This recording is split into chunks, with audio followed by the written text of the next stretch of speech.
Greetings, folks. Diamond West 12 back again in the video. Here to talk about. I just saw the Amazing Spider-Man. Just went and saw it. Well, I just seen it, and I was somewhat impressed. I will say. Hold on, I'm gonna put my glasses on. As you mostly can see, I kind of just woke up. It's early in the morning here. I kind of just woke up. But anyway, I went and seen the Amazing Spider-Man this weekend. I'm not gonna lie to you. I liked it. It was pretty good. It's a good movie. Well done superhero movie. But there's some problems I found with it. One of the problems is, let me try to find the words to put this.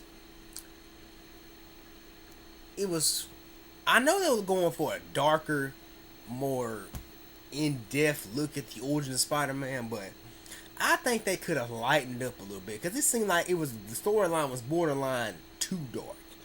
Yeah, we got to see more of Peter Parker's past and find out more about his life prior to becoming Spider-Man. And from what I understood, he's still in high school. Peter Parker's still in high school in the movie. He's still in high school, which reminds me of the current incarnations of Spider-Man, like with the.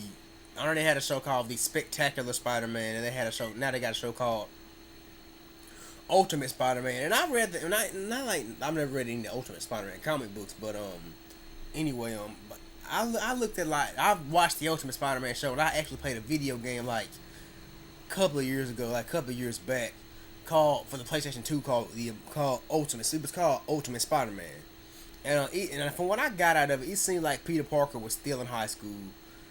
I think he was something like 16 years old in that game, and I think that's how they do it in that Ultimate Spider-Man comic book. Well, actually, the Ultimate Spider-Man comic book, from what I hear, Miles Morales, who's African American / Chinese of African American and Chinese descent, he's Spider-Man now. He's an Ultimate Spider-Man now. So because from what I hear, Peter Parker died in Ultimate Spider-Man. I don't really read any of those books. I mean, I don't have anything against them, but I really don't read them. I'm not really into reading. I would read a comic book of a friend of mine refers me to, refer it. But anyway, back to the movie. I mean, Andrew Garfield, he does a pretty well on job as Peter Parker. I mean, I think Tobey Maguire is a more superior Peter Parker than since he was the first person to ever play Peter Parker on the big screen. And I'm not gonna lie to you, not just for that fact, but I think Tobey Maguire is a more well established. Tobey Maguire was a well more established. He was more established as an actor when he got the part of Spider-Man. And Andrew Garfield is really just now. Well, he was in Social Network. He was in a Social Network, and that's the only thing I really saw him. I've really seen him in. That's really big time. Only big thing I've really seen him. He played in the Social Network. And now he's Spider-Man. And from what I'm hearing, that this Amazing Spider-Man is the start of a trilogy. It's the start of a trilogy. So that I think we are guaranteed 2 more Spider-Man movies out of this origin. But anyway, I mean the graphics in it. I mean how they made the lizard, that was pretty cool. That was pretty spot on. The actor that played Dr. Kirk Connors, I really can't pronounce his name. I know the guy's name. I'm not gonna try to pronounce it because I don't want to disrespect him or anything like that. But anyway, but he does a pretty good job as Dr. Kirk Connors, the Lizard. That's one thing I really wish they would have gotten into with the earlier Spider-Man movies, because they had Dr. Connors in those movies, but he was never really established. All we knew about him was he was Peter Parker's science teacher in college. But anyway, I like the relationship between him and Dr. Connors in the movie. Martin Sheen plays Uncle Ben, and Sally Field plays Aunt May. And what they're for coughing. And what they're given to do in this movie, it's pretty. Man, they do pretty good. They do a great job. You know they're well. Sally Field's an Oscar winner, and what her and Martin Sheen are given to do in the movie as Uncle Ben and Aunt May, they're it's pretty good what they're given to do. They do a good job what they're given to do. But anyway, I'm not gonna try to give any of the story away, because if you guys haven't seen it yet,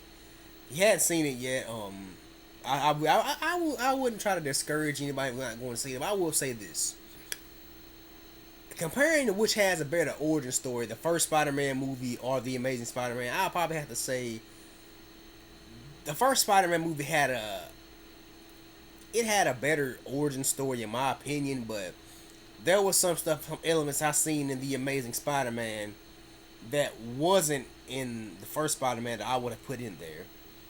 But anyway, but I actually know the actor that played William Dafoe, who played the Green Goblin, played Norman Osborn, the Green Goblin in the first Spider-Man movie.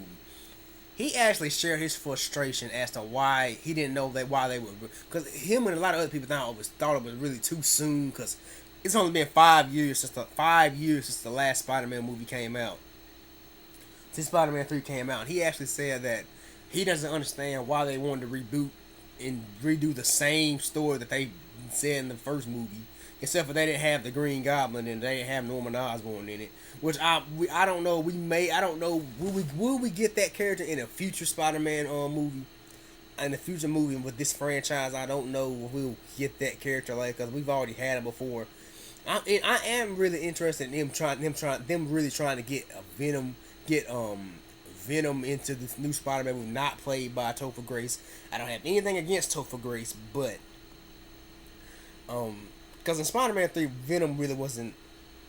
We all know Venom's one of Spider-Man's greatest villains, and we didn't really get to see him none in.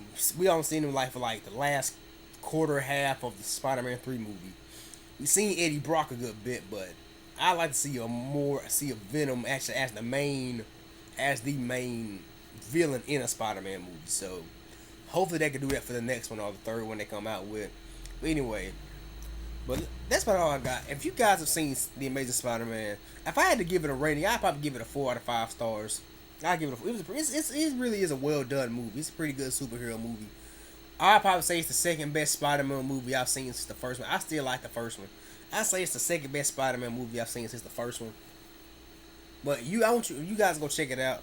Let me know how you guys thought about the movie. Leave me a comment below. But yeah, respond to this video, like it, dislike it, you do what you want. Share it on Facebook or Twitter, subscribe. But yeah, I'll be back. I'm gonna be back sometime soon with another video. Be on the lookout for it. But yeah, and also follow me on Twitter. Friend me on Facebook. Try to find me on Facebook.